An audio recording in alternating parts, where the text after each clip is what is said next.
Hi guys, welcome back to Premier League predictions. This is the second week of doing it. As you can see, I'm not joined by a guest here, but I've got a virtual guest in Will Ingle, who's a big Liverpool fan, great bloke. He'll be sending in his predictions for me. Hey guys, how we doing? Welcome back to LathOnTour, the best YouTube channel around. I am the guest this week for Premier League predictions. I'm going to give Lath an absolute thumping, so watch out, mate. But let's crack into it. Last week we had a bit of a tough one, but most importantly, I was the champion, so I got 4 points and the guest is on 3 points. Those of you who don't know, 1 point for the correct prediction, and 3 for the correct exact result and the prediction as well. So let's get into it. First game, Chelsea Palace. Obviously Chelsea are strong favourites in this. They played really poor last week. We're lucky to get a point against West Brom. And Palace were really unlucky actually. A few VAR decisions didn't go their way against Everton. And yeah, I think goals in this game, to be honest, which I think is going to be the sort of story of this weekend, even given the conditions that are going to be wet and rainy. I'm going to go Chelsea 2, Crystal Palace 2. Will, what do you think? They've spent heavily this summer and they'll be expected to get results. And I think it will come, but it will take time. Palace, on the other hand, they started well, 2 wins, 1 loss. Great win against United, Will Sahar looking good. But for me, Chelsea's record against Palace is good. They've won the last 5 in a row. So I'm going to go Chelsea at home, 3-0, 3-1, Burner to score first goal in the Premier League. On to the next one, we've got Everton Brighton. Obviously Everton off to an absolute flyer at the minute. James Rodriguez is looking absolutely class. Calvert-Lewin can't stop scoring. And yeah, they look like the team to beat at the minute. And they're going to be the dark horses. They'll be fighting for those European spots. Obviously it's a long way to go. But Ancelotti and Everton board definitely have a plan going forward, and it looks like it's working at the minute. So it's going to be a tough afternoon for Brighton. But then again, I think Brighton are playing well. They're playing good football. They were unfortunate not to get anything against United. And I like their players like Mawape, Trossard, even Connolly off the bench. And I think also they're going to get a point this weekend. I think it's going to be goals. I'm going Everton 2, Brighton 2. For me, it's an Everton win. I'm going to go 2-1 Everton, Calvert-Lewin to get another goal. The big one, the main event that most people are talking about this weekend is obviously Leeds United against Manchester City. Leeds have pretty much been the team to watch so far this season. Going forward, being excellent. I had my doubts about him in the Premier League, but Patrick Bamford has been unreal. Keeps getting in right positions. Obviously got the winner last week against Sheffield United. Meslier, their keeper, was unreal last weekend. Kept them in the game with a few great saves against Lundstram and Bulldog. And yeah, they're playing good football. Man City, on the other hand, are not. They were really, really poor last week. But yeah, Man City are playing poorly at the minute. Played really badly last week. Defensively looked completely short of confidence. But I think with Laporte coming back, obviously they signed Ruben Diaz this week to solidify that back four. I think this is the week it clicks. I think this is, unfortunately for Leeds, I don't think it's going to be due to the Leeds performance, this result, but I think it's going to be one of those weeks where Pep's team goes, all right, we need to show the league that we are title contenders, and I think they're going to do that. I think could be 5-6 goals in this game, but I'm going to go for Leeds 1, Manchester City 4. 4-2 City. That's me. The last game Saturday night at 8 o'clock is arguably the toughest game to predict. It's Newcastle United at home against Burnley. Newcastle have got 4 points from their 3 games, and Burnley are yet to get any points from their first 2 games. Obviously Newcastle Berg with a point and a very controversial VAR decision last weekend. But I like what Steve Bruce is doing there. I like the signing of Callum Wilson.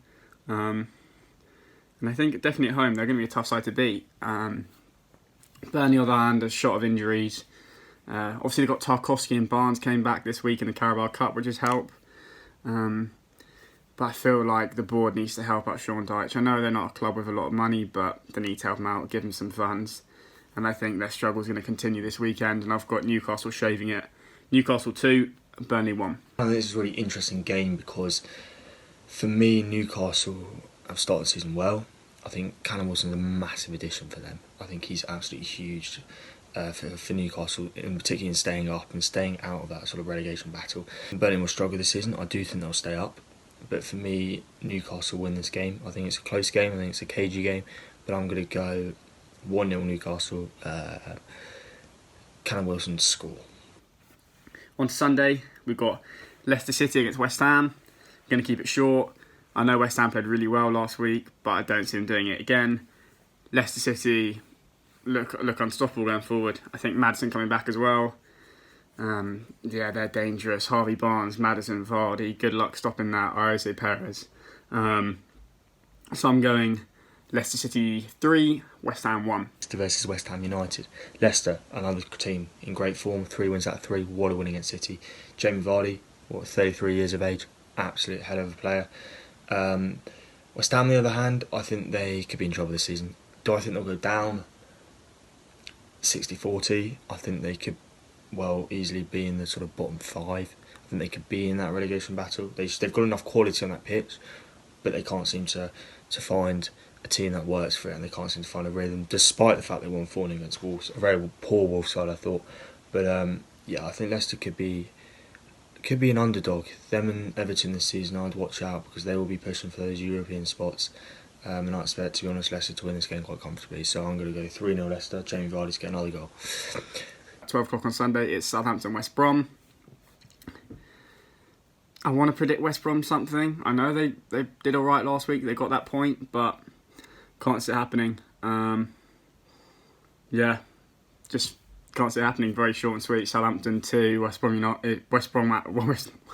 Southampton 2, West Bromwich Albion 1. Speaking of the 12 o'clock kickoffs on Sunday, Southampton West Brom.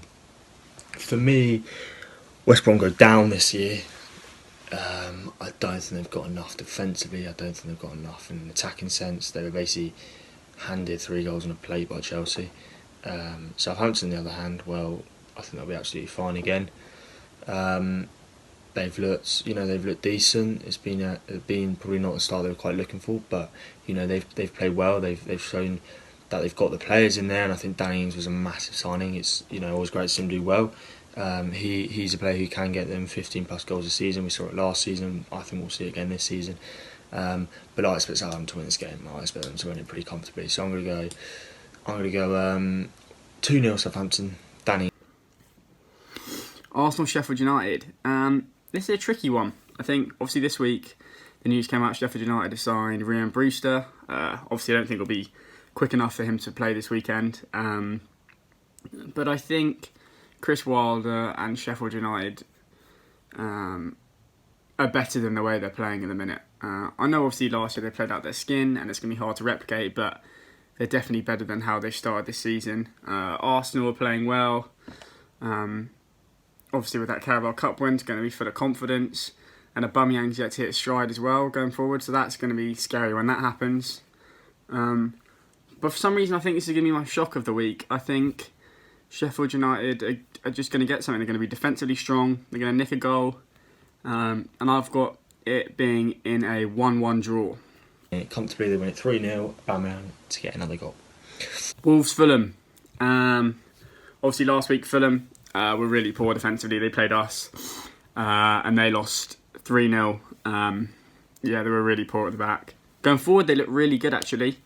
Cabano really added a bit of spark in the second half going forward. And I know he didn't get on the score sheet, but Mitrovic last week had a few really good chances, got his head on a few of tough ones as well, and just got narrowly past the post and stuff like that. So I think he's due a goal this weekend. Wolves were really disappointing last week. Wolves 3, Fulham 2. Wolves versus Fulham. Now Wolves want a response. They haven't started the season very well. I thought they played really well against City. They just couldn't finish in the final third. Against West Ham, I think it's probably the worst I've seen Wolves play in about 2 years.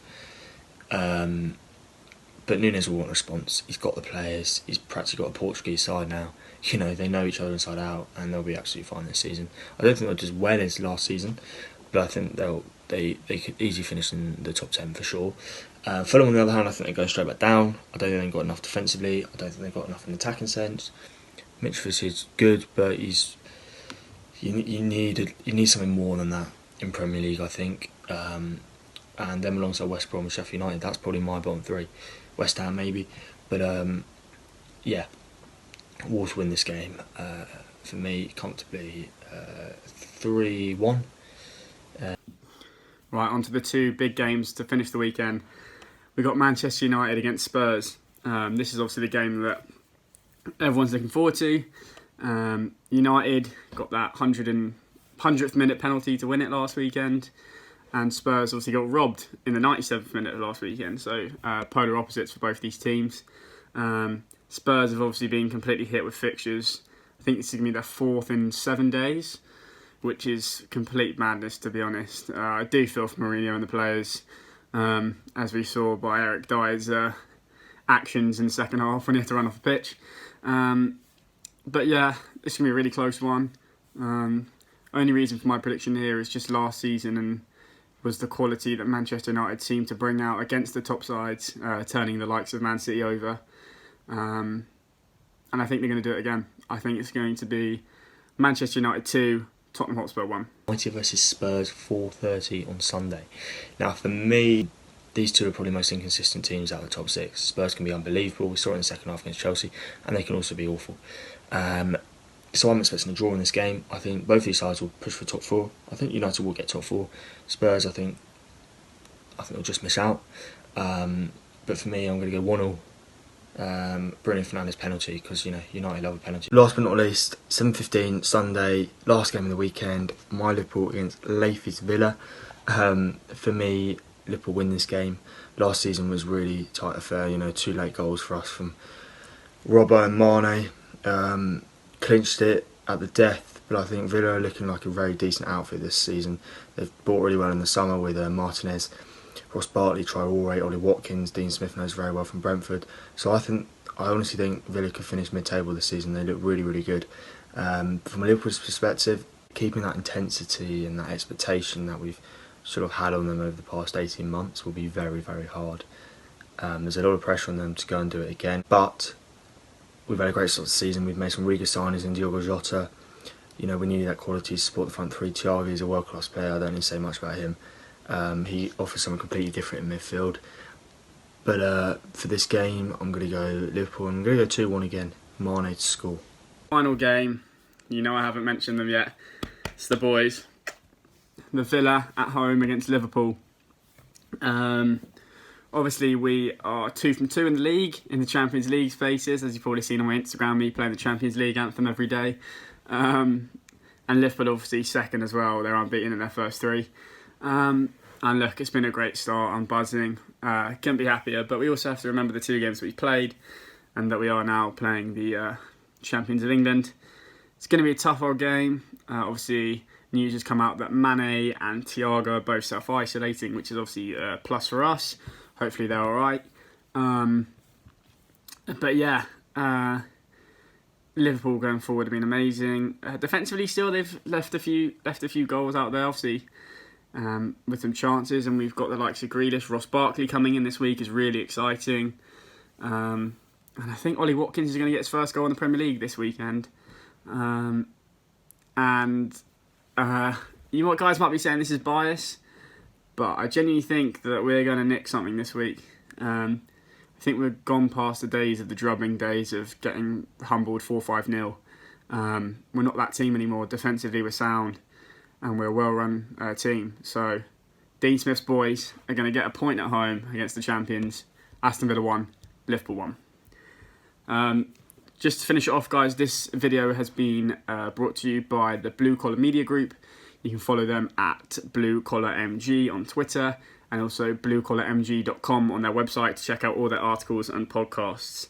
And yeah, I'll let you know how we get on this weekend and let me know if any of you want to be guests in the future. But anyway, cheers, guys.